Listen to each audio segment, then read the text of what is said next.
মালদা রতুয়া থানার মহানন্দাটোলা ও শামসিফারের পুলিশের পৃথক অভিযানে বিপুল পরিমাণে বিদেশি মদ উদ্ধার করা হয়েছে। মোট 9 জন পাচারকারীকে গ্রেপ্তার করা হয়েছে। মঙ্গলবার ভোরে মহানন্দাটোলা নাকা চেকপোস্টে এক অভিযানে পুলিশ 77,000 টাকার বিদেশি মদ সহ মোহাম্মদ মানামার আনসারি ও মুজাহিদ ইসলামকে গ্রেপ্তার করে। তারা মোটরবাইক ও স্করপিও গাড়িতে মদ পাচারের চেষ্টা করছিল। অন্যদিকে সোমবার গভীর রাতে শামসি বাইপাস এলাকায় অভিযান চালিয়ে 27,500 টাকার বিদেশি মদ সহ 5 জনকে গ্রেপ্তার করা হয়েছে। তাদের মধ্যে 5 জন বিহারের বাসিন্দা ও 2 জন টোটো চালক। উদ্ধারকৃত সমস্ত মদ বৈধ কাগজপত্র ছাড়াই বিহারে পাচার করা হচ্ছিল বলে পুলিশ জানায়। ধৃতদের চাঁচল মহকুমা আদালতে পেশ করা হয়েছে।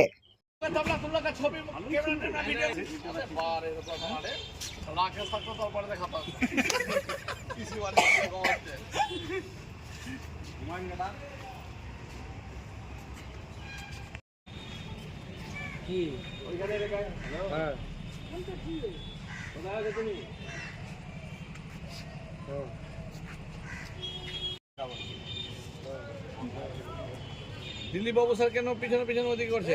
সামনে থাকেন।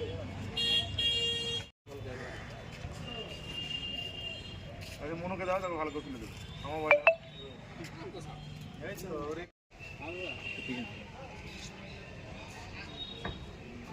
ছোটবেলা